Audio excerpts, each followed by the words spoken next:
today's Afterthoughts episode is about the Amazing Spider-Man. Yes. Amazing. We went and saw it in the IMAX 3D. It came out really good. It was one of the few movies I've seen where the 3D actually works. But the best thing about it is the 3D doesn't make the movie. You can see it in 3D, 2D. It just adds a little more to seeing in 3D. Overall, I think the movie is just really good. Well, before I address my issues, there's one thing that someone's brought to my attention. I think it's worth bringing up. Ryan and I have another project, the Random Movie Ideas, and that's our main focus. But we do enjoy watching the movies, and that's the whole point of why we do this. Now, a friend of mine has brought to my attention that he thinks Afterthoughts is a review show.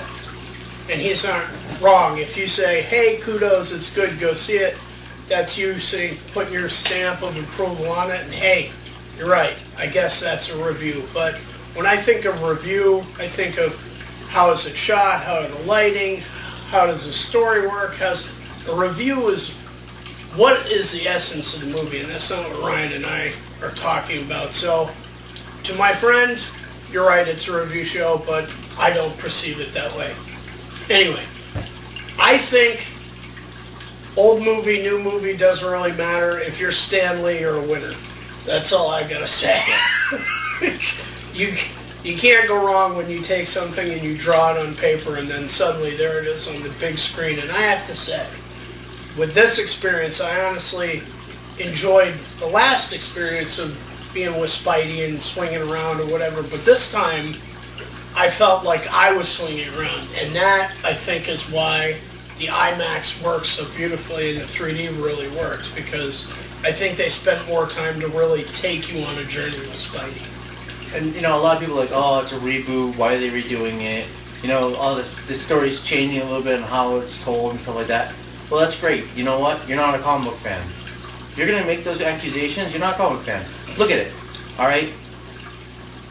How many times has an original story changed? New information is brought to light at, comic book 458. How many times has little adjustments been changed to the past to alter things? Every time a new artist comes in, they like to leave their mark, they like to change things. When Spider-Man donned his black costume for the first time, it was like, ugh. But it spawned one of the greatest villains in Spider-Man history, Venom, which a lot of people attach to. It's comic book people understand that things will change because the writers will write it the way they want, the artists draw things the way they want. They want to add stuff to it to solidify themselves. And if you people who are real comic fans don't go see this movie because it's like, oh, it's a reboot and da-da-da, you're not thinking about the comics, you're thinking about movies. And you got to bring yourself back to the comics to get you interested in this in the first place. Well, you can take your view any way that you want, but it's not a reboot.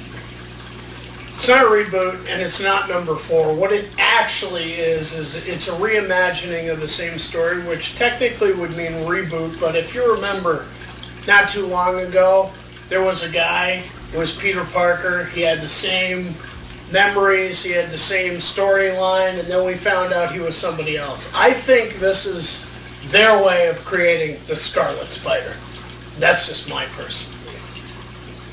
I believe that they took the ideas of the comics and pushed too fast to get through, which, we've all read about it, we've all heard about it, where they forced certain characters to be brought to light. Now, the Lizard's the main character in this first movie, and the funny thing is the character of the Lizard was in the other Spider-Man movies, Doc Connor. He's been in them, but they never used him as a villain. And it's funny that he's been in all these other Spider-Man movies that we've watched, and we're already saying, oh, why are they doing it again? And they use him as the first villain, which I think is great because we've already seen this character. We've all wanted this character, but they never brought the character to light as a Lizard. And taking the first movie and giving us what we all kind of wanted by seeing this character in the background of all the other movies, I thought it was kind of cool for me. And for me, I have to say that the reimagining, the way they did Spidey this time, I think is, not that Tobey Maguire didn't do a successful job of portraying the character, but one of the elements I always liked from the comics was the hilarity of how Spider-Man communicates with other human beings. And I think they really nailed that with this movie. Spidey's just funny. Like, the Marvel versus Capcom things, that's all I can think of. Do your job! Go! Come on, pal. You know, that kind of stuff. I really think that shined in this movie. Yes. You know, and it's awesome that, like, they show you him evolve, and it's great because you can get attached to the characters, you can get attached to the backstory, you can get attached to everybody in this, and have an understanding of where they're coming from, and you feel for the characters, and it's a quick process, and before you know it, you're actually, like, in tune with all the characters, and you're already bought into the system and into the characters, and you're already immersed in the world, and it's just so fluent and so well done. It just brings you right in, and then you're like, oh my god.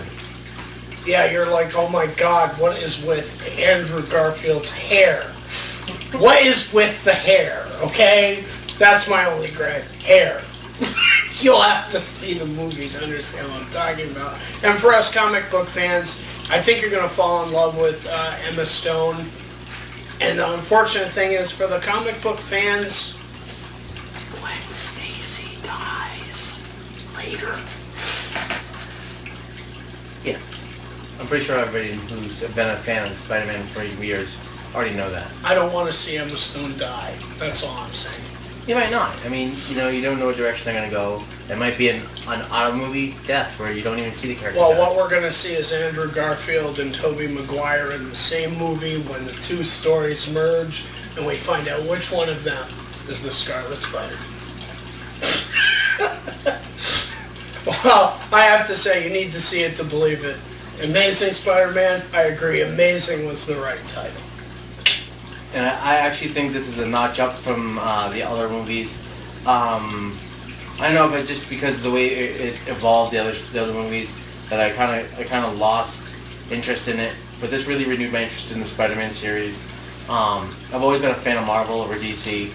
No offense to DC fans out there. I'm more immersed in the Marvel because of the villains. The villains are equal to the powers of the heroes that they face, and I think that's what draws me into the Marvel Universe and why I rushed to go see those movies. I'm not really looking forward to go see the new Superman, because, like, let's face it, Superman has been like, this is Superman, alright, well that didn't work, here's Superman, alright, that didn't work. Now here's Superman, let's see if this works. It's Superman. DC's founding character that's, like, solidified. Batman has surpassed Superman. Have we not seen this? I mean, seriously. I mean, Batman is like one of the iconic DC characters now, and he's got so many movies, so many followers, and it's kind of sad that DC started out with like this huge following for Superman, and they can't get him right. It's truly unfortunate, but I think they got Spider-Man right. And I agree with you. I don't know what it was. I think it was creative decisions in the last few movies there, but I think this one has just renewed my interest, and all I can say is, hey, webheads, let's get going. Yes.